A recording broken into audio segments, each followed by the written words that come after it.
even a slightly worse remand is still a bonkers card. It's bonkers. Like, if you say that Divide by Zero is just a slightly worse remand, so it's not very good, then you still somehow have not learned the value of remand.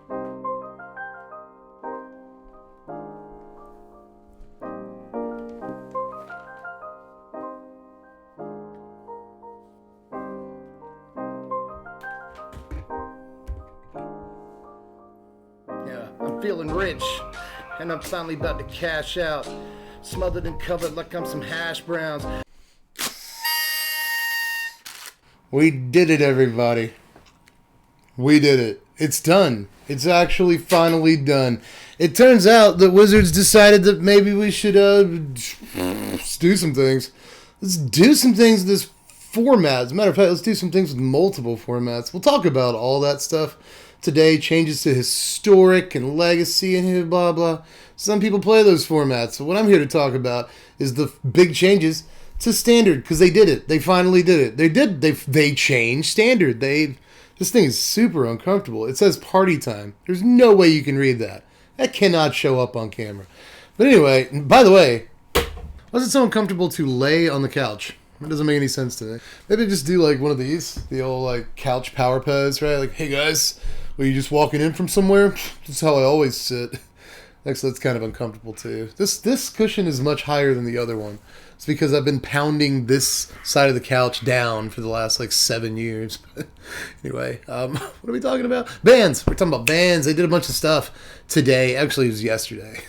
Who's counting? I mean, I have to record this. It's like 9 o'clock at night the day before spoiler season. So I don't even know how many of y'all will have time to watch this video before it becomes de facto old news. But I don't know. It's pretty cool that we're going to see spoilers and this happens right around the same time, because it really lets us look at Standard in a new light and be more excited for the new set that's coming out. So I guess all that is good. But what did they do in not Standard? I might as well breeze through that real quickly. Well, in Historic, they decided to go ahead and ban Memory Lapse. It's too good. It was already suspended. But they were like, yeah, it's card's not coming back, so let's go ahead and ban that. Hey, Ziggy, you here to celebrate? What's up? Hello, son. Yeah, it's a beautiful day. It is. Ziggy's excited because they banned Ragavan in Legacy, and he's a Legacy player. He just hates Blue-Red Delver. So Ragavan gave them a little they got on board too quickly, and they got card advantage out of Ragavan too quickly. Yes, I know. You're looking at me like, yes, you're finally right about something. So, yeah, they were able to protect an early Ragavan or Delver. It's basically like another copy of Delver in a way, Siggy. So they get on board with it, and then they start countering spells and bouncing. So, yeah, that's how it is. But, yeah, Ragavan, banned in Legacy. That's kind of a brave move. But, speaking of brave moves, they finally decided to do something in Standard. It's been some time since they did anything in Standard because, you know, they banned a bunch of stuff for, like, a lot of months in a row. Hello, Ziggy. Ziggy's like, don't do it. Don't talk about it, Dev. You're going to say something stupid. I'm sure I will at some point, Ziggs. I'm aware of that, and so is everyone in the audience, and yet they're still here to see the takes. So just what did they do in Standard? Ziggy's like, get on with it. And you are probably, too, if you don't know what they already banned. I'm sure most of you do, but I did a poll on Twitter the other day that was like, how do you feel about these bans? And option 4 was, what bans? Basically, you know, some version of that. And it was the second most popular option. So I was kind of amazed at how many people didn't know about these bans. And who knows how many of the people watching this video are like, what? Who? Bans? So in case this is the first time you're hearing it, Standard saw 3 bans. They banned 3 cards in Standard, y'all. I'm going to talk about each and every one of them as we move through this video, but I might as well go ahead and tell you what the bans were. First of all, they banned Alrund's Epiphany. They did it. That needed to be done. Probably. I think the most of us can agree out of these 3 bans that Alrund's Epiphany needed the ban. However, more than that was banned. They also banned Faceless Haven in Standard, which I actually think is kind of a good ban. I think the reasons for discussing why are interesting, but we'll talk about that a little bit later. And third, they banned Divide by Zero, which if I was able to get the intro onto this video that I want to, I think I've already explained why I hate Divide by Zero, but we'll talk a little bit more about it.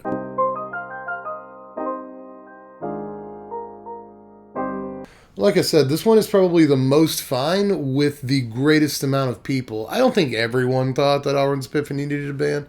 Because, there's just going to be some percentage of people, you'll see them in the comment section, that don't believe anything ever needs to be banned, and anybody that thinks things need to be banned, they're just complaining because they're whiners.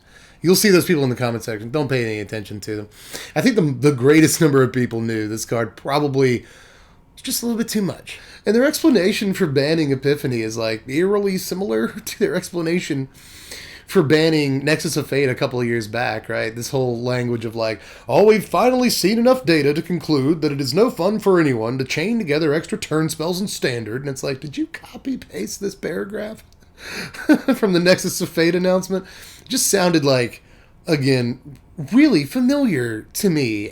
Like, Wizards, maybe you cut it out with the extra turn spells for like a couple of years. Just give us some time off, maybe. Although we've still got an extra turn spell in Standard. Alchemist Gambit, I think it's called. Something like that. But the fact that I can barely remember the name of the card should tell you a lot about the card's playability. But we'll see if it stands in a format where Alrund's Epiphany isn't a choice. But it doesn't give you any birds. Might kill you. That's a definite consideration. It can't be Galvanic Iteration as effectively. And that was part of the whole problem with Epiphany, is the Galvanic Iteration problem. But we'll see now if the blue-red deck just goes back to playing like Goldspan Dragons and tries to win fairly. Or if the blue-red deck decides to just lean into the Galvanic Iteration like Tasha's Hideous Laughter strategy.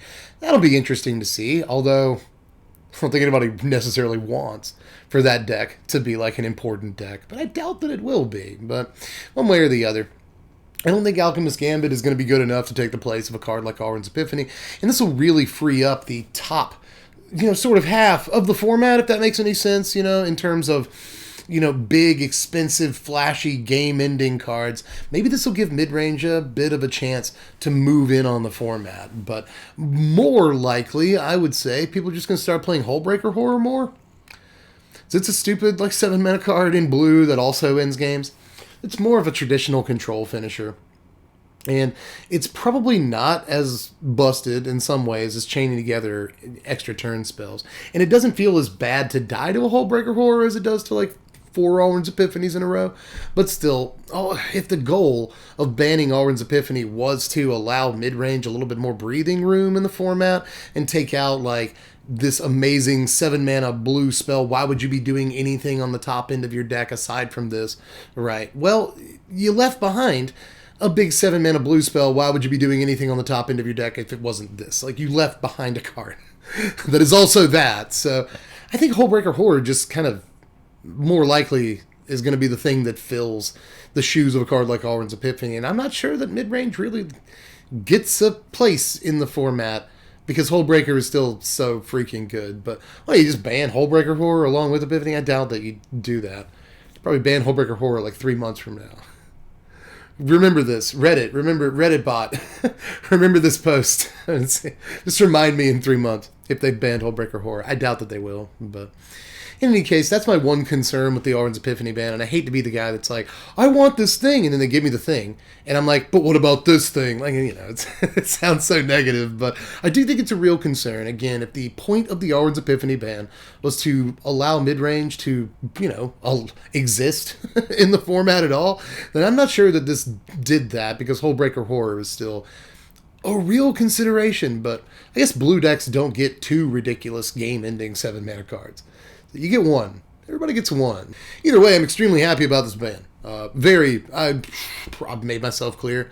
I don't think I'm going to get any extra detractors for saying that here. In other videos, I've made myself crystal clear on this point. They ban Alrund's Epiphany tomorrow, I'll celebrate. Here I am, celebrating. So annoying. It's gone. It's gone. It's good. It's good that it's gone. Glass clown, stash crowns till I pass out. Bass, trout, lobster on my plate. But next up, Faceless Haven is gone, and a lot of people are saying that this is where they didn't go far enough, right? Blizzard Brawl needed to be banned, or maybe Chariot, maybe even Old Growth Troll, something from Mono Green that actually has a green mana symbol in the cost.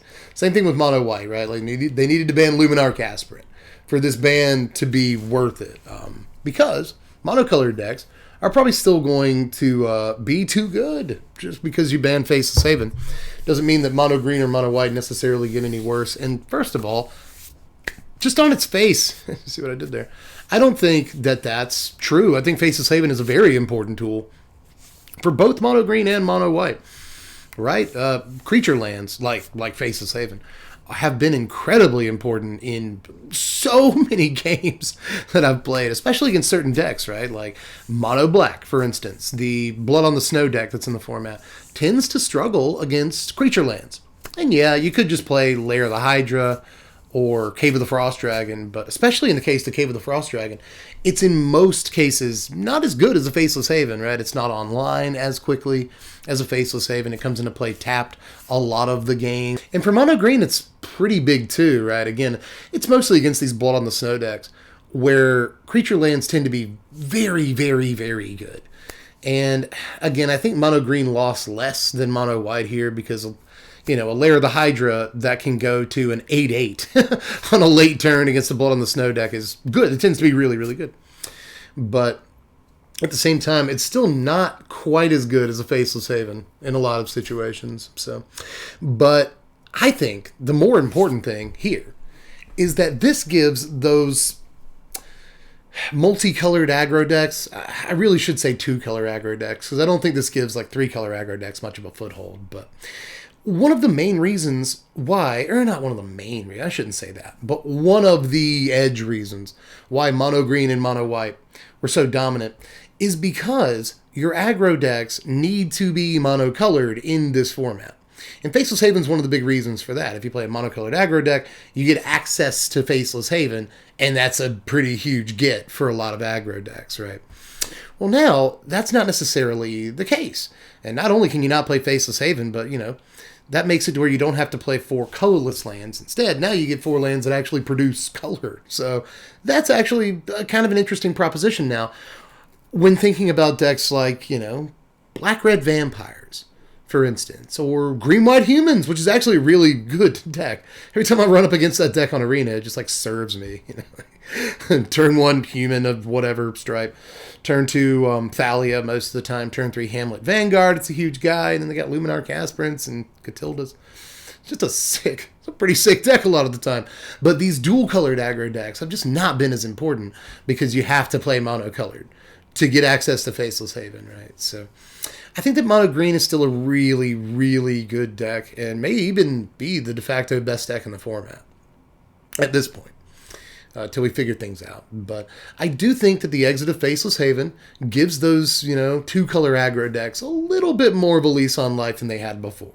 But 2-color aggro decks are still in a bit of a tight spot because, some of the best dual lands in the format come into play tapped until turn 3. So you really want untapped lands on turn 1 and 2 in your 2-color aggro decks. So just the way the dual lands are set up right now is not great for 2-color aggro, but again, Faceless Haven leaving gives us a little bit more of a reason to play more than one color in our aggro deck. And I'm excited about that.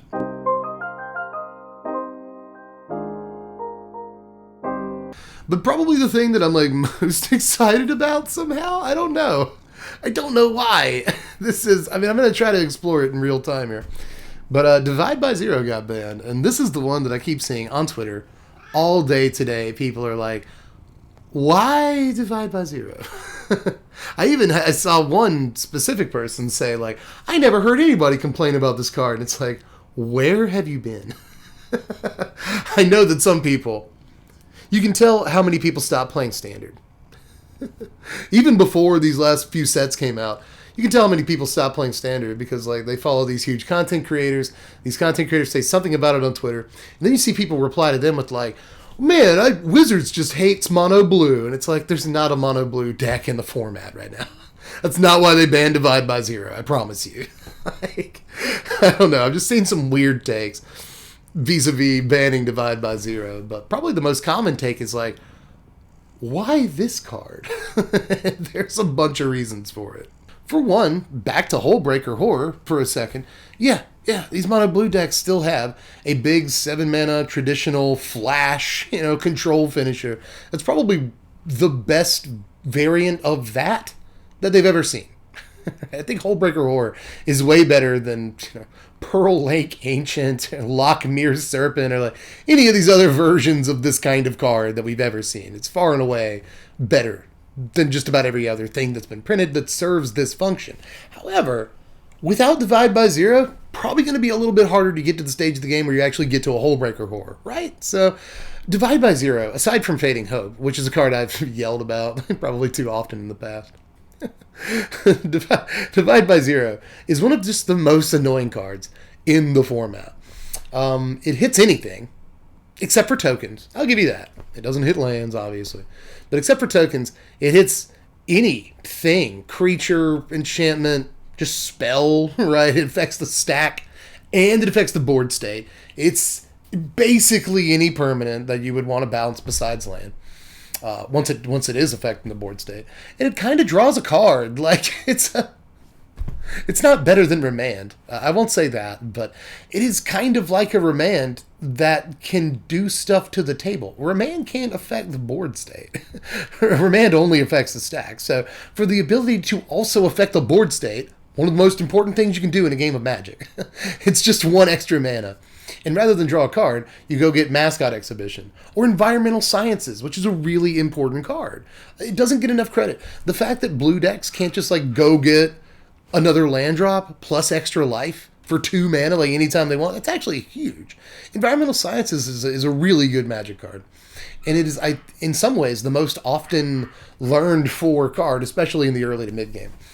But the fact that those decks have less access to Sciences and Mascot Exhibition and even a couple of other cards, right? Like, there are some decks that are really heavy on blue that play a card like Divide that use, like, Introduction to Annihilation in the sideboard as, you know, a thing, like a catch-all answer to whatever that their mono blue deck normally wouldn't have. Now, they don't get that, right? So, I think it's actually really important that maybe the best learn card that's actually played in the format right now, after this card is gone, is, like, Eye Twitch. Like, is Eye Twitch really that good? I mean, that's another thing.